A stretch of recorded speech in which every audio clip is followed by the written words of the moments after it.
Okay, folks, here I go with the first broadcast of the Prophet Easy One. I want to open with just a little something from Proverbs chapter 1 here, because this is partially what I'm going to help you to do, is to help you to understand some dark sayings and some secrets, give you some keys that are going to open up a lot of things in the scriptures to you. All right, this is what this book is written for. It says, to know wisdom and instruction, to perceive the words of understanding, to receive the instruction of wisdom, justice, and judgment, and equity, to give subtlety to the simple, to the young man knowledge and discretion. A wise man will hear and will increase learning, and a man of understanding shall attain unto wise counsels. To understand a proverb and the interpretation, the words of the wise and their dark sayings. In some versions it speaks of the riddles of the wise, and I'll tell you, the book of Isaiah is absolutely filled with riddles. What I want to share with you today is an enigma. An enigma is an inexplicable thing, and no one, including the person who wrote this, understood it until the Lamb that was slain before the foundation of the world, was found worthy to open the scroll. That scroll is this. It's the Bible, written within and without. But it says that he was found worthy to open the book and to loose the scrolls. And he is now, Jesus Christ has now, exposed the seven seals. And I want to share the first one with you here. In fact, let's go to Revelations, where the first seal is open in chapter 6. As I saw when the Lamb opened one of the seals, and I heard as it were the noise of thunder, one of the four beasts saying, Come and see. And I saw and behold a white horse, and he that sat on him had a bow, and a crown was given unto him, and he went forth conquering and to conquer. So as you can see, this first seal is basically about war. The guy was given a white horse, and he that sat on it was given a bow, and he went out conquering and to conquer. And the Lord has shown me, through riddles in Isaiah, that the arrows coming from this bow should be nuclear bombs, and not one shall miss its mark. The technology's pretty good today. All right, so now let's go to that first seal, which is Ezekiel chapter 1. Now, I'd rather, at this point, if you can, I'd rather you just stop this video, take the time to read Ezekiel chapter 1, and see if you can understand it. You won't, because it's an enigma. But I'm going to open your eyes to that right now. And like I said, it is the key to a lot of other things throughout the scriptures, Lamentations, Isaiah, Revelation, and plenty more. The Psalms. But here we go. Now, I'm not going to bother with the first three verses of Ezekiel. It's just saying that Ezekiel's by the river Chebar, and he has this vision. Okay. So, starting at verse 4. And I looked, and behold, a whirlwind came out of the north, a great cloud, and a fire unfolding itself, and a brightness was all about it, and out of the midst of the fire was the color of amber, out of the midst of the fire. All right, here's what Ezekiel is seeing here. He's seeing a nuclear explosion. It says something like a great whirlwind coming out of the north. Now, the shortest way to get nukes to the United States, which is where they're coming, is over the North Pole. And these huge ballistic missiles that carry these warheads, let me tell you, the trail that they leave behind them looks like a big tornado, a great white cloud, a big whirlwind. And now He sees that coming, and it explodes, and he says it's a great cloud enfolding itself, and brightness was about it, and out of the midst thereof was a color of amber out of the midst of the fire. That is a nuclear explosion. Look at it in other versions of the Bible too, and you'll see what's being described here is a nuclear explosion. Okay, now, he goes on, he says, and also, out of the midst thereof came the likeness of 4 living creatures, and this was their appearance. They had the likeness of a man. Now Ezekiel, he's seen this explosion, and he sees coming out of this cloud the likeness of 4 living creatures. These are not living creatures. They appear to be because they're moving. And he says they have the appearance of a man. Now, please bear with me. Don't stop this till you've heard this whole thing. Go through Ezekiel chapter 1. Otherwise, you're being very foolish for answering something before having heard the matter. Okay, now what he's seeing, he says the likeness of living creatures, and they had the appearance of a man. He's seeing jets, and he's seeing it's like a stick figure, like the body and the arms and the legs. And that's how he's describing it here. And keep in mind, this was an enigma from God. It was not meant to be understood. But Jesus Christ was found worthy. Oh, he's worthy of all glory, honor, and power, and then some. He was found worthy to open the book and loose the 7 seals. All right, but let me go on with this here. And please hang with this till the end. Then if you think I'm crazy, hey, put whatever you want in the comments. It says, and everyone had 4 faces, and everyone had 4 wings. So we'll get back into that. So I'm going to go on. Now, verse 7. And their feet were straight, and the soles of their feet was like the sole of a calf's foot, and they sparkle like the color of burnished brass. Now, what Ezekiel's seeing here in his vision, he's seeing jets sitting on the ground. Their legs are straight, that's the landing gear, and they sparkle like burnished brass. They're very shiny. And it says, and the soles of their feet were like the soles of calves' feet. Now with a calf, you can take your fingernail and you can push up into the sole of the calf's foot, and it'll actually leave an indentation. Now if you try that with a full-grown cow, it won't, because they're hard. So this is like a high-speed jet tire. Very high pressure, but you can make a little indentation with it with your thumb, just like you could with a calf's foot. All right.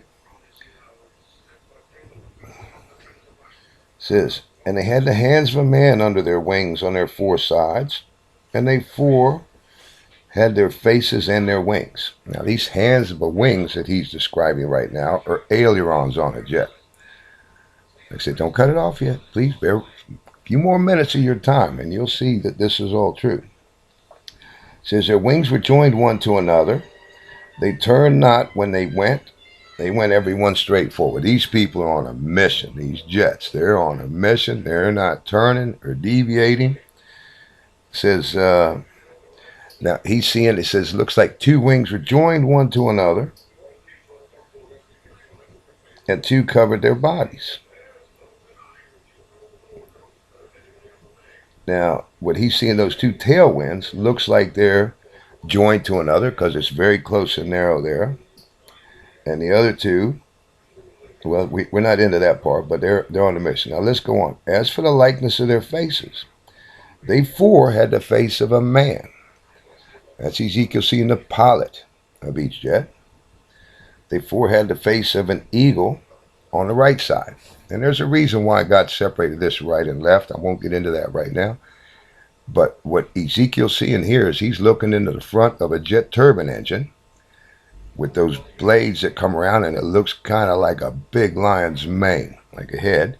He says, and on the other side was the face of an ox. Now that's something I was privy to before our military ever got him, because a good friend of mine used to get my advice on a whole lot of things before buying for our military.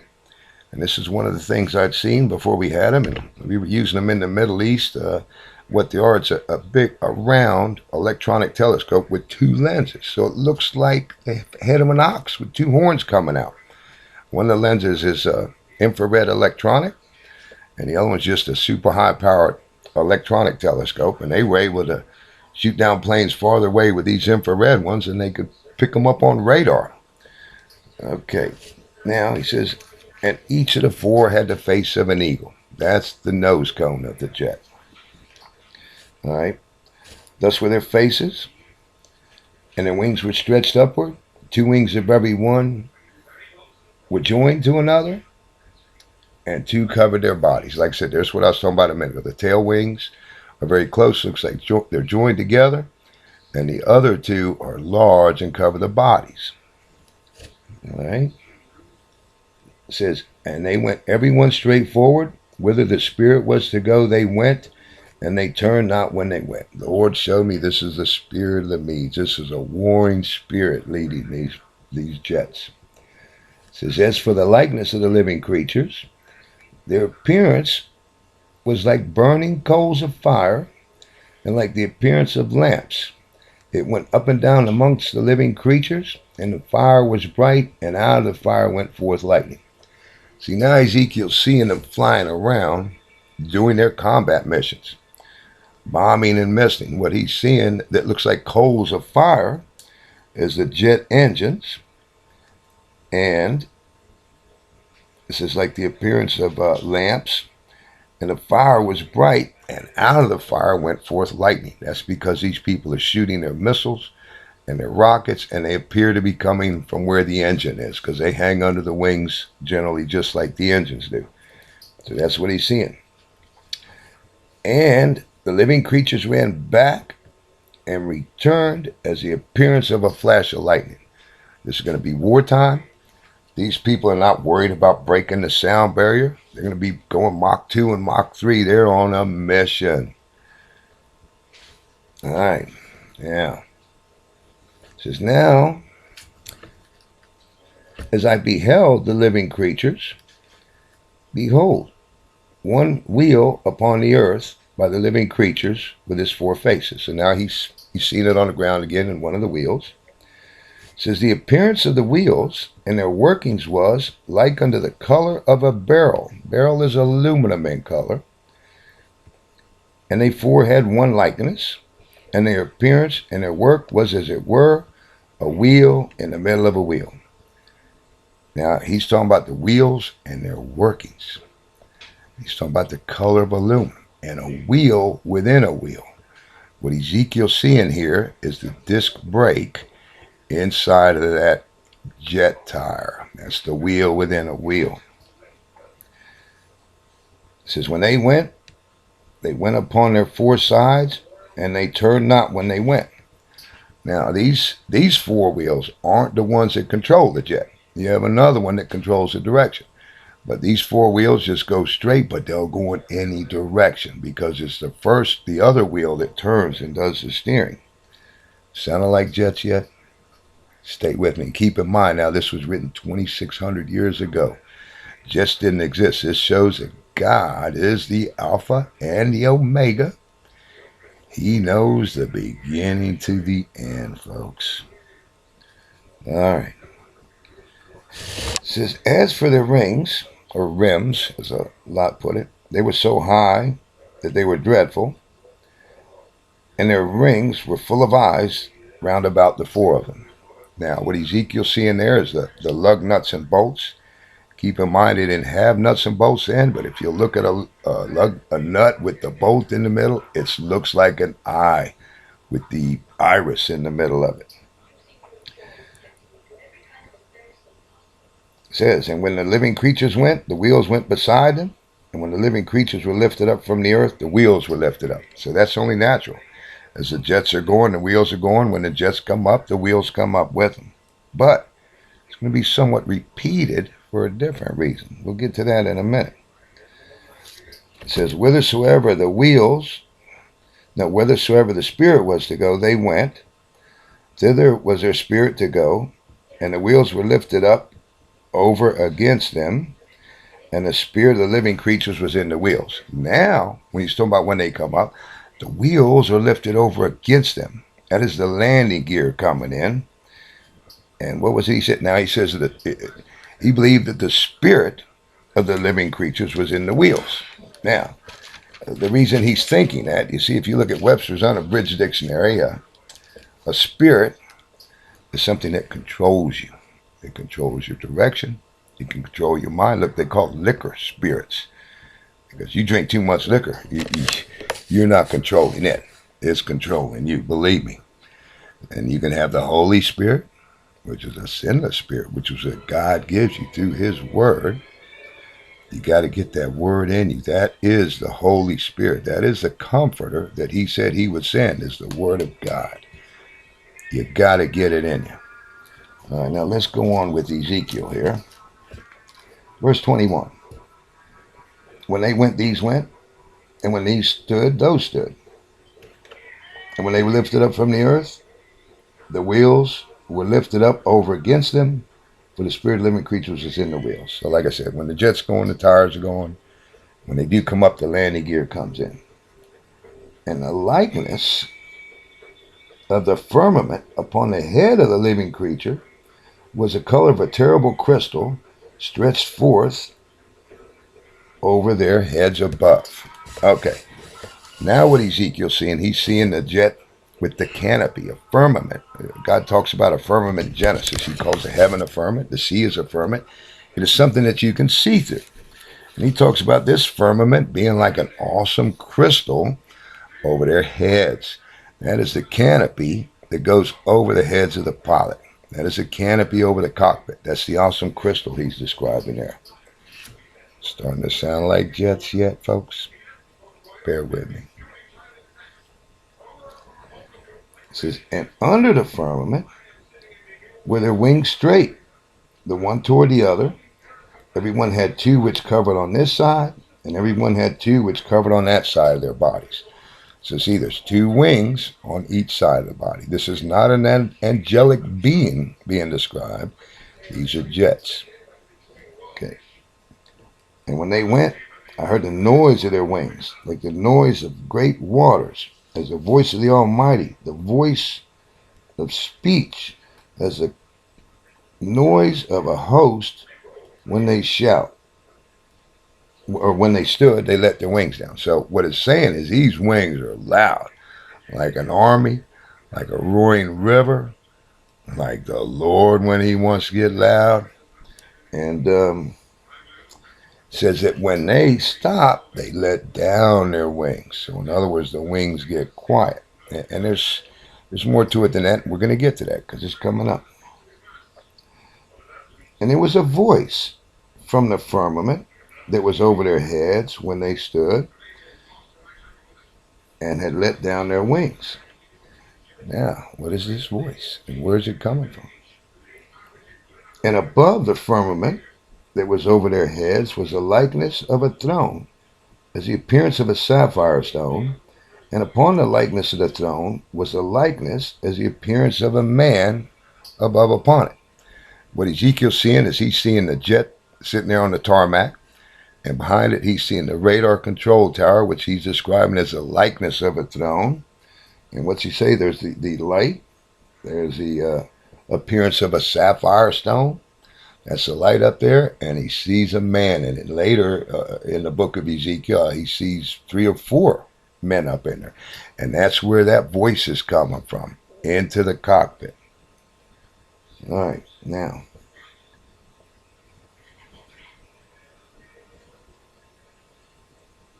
And I saw, as a color of amber, the appearance round about within it, from the appearance of his loins even upwards.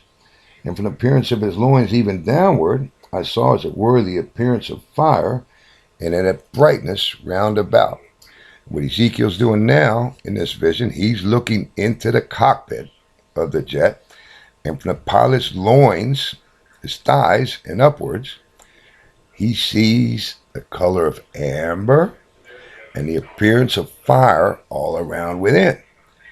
What he's seeing is all the electronic gauges that are inside the jet. Keep in mind, 2,600 years ago, we did not have electricity.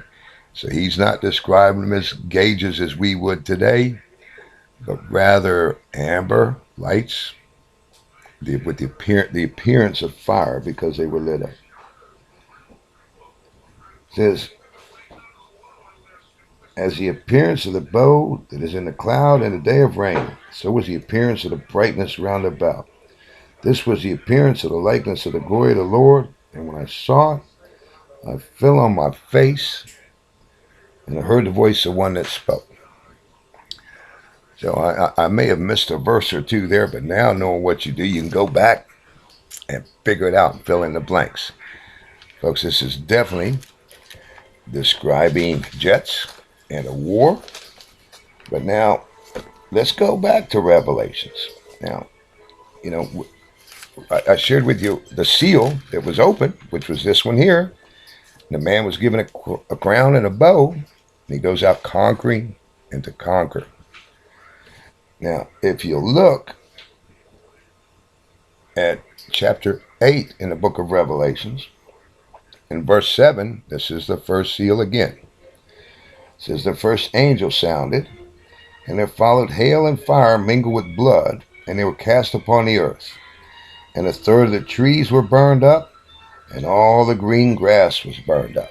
Now, initially when I used to read this, I thought maybe this fire and hail mingled with blood being thrown to the earth was something supernatural, such as when Moses and the Israelites wanted to leave Egypt, and God brought down a fire, or when he destroyed Sodom and Gomorrah with fire. But no, this fire mingled with blood being cast to the earth is due to the bombs, due to the explosions. And it says that all the green grass will be burned up, and a third of the trees. Now this is due to nuclear radiation. The grass isn't going to be able to handle it.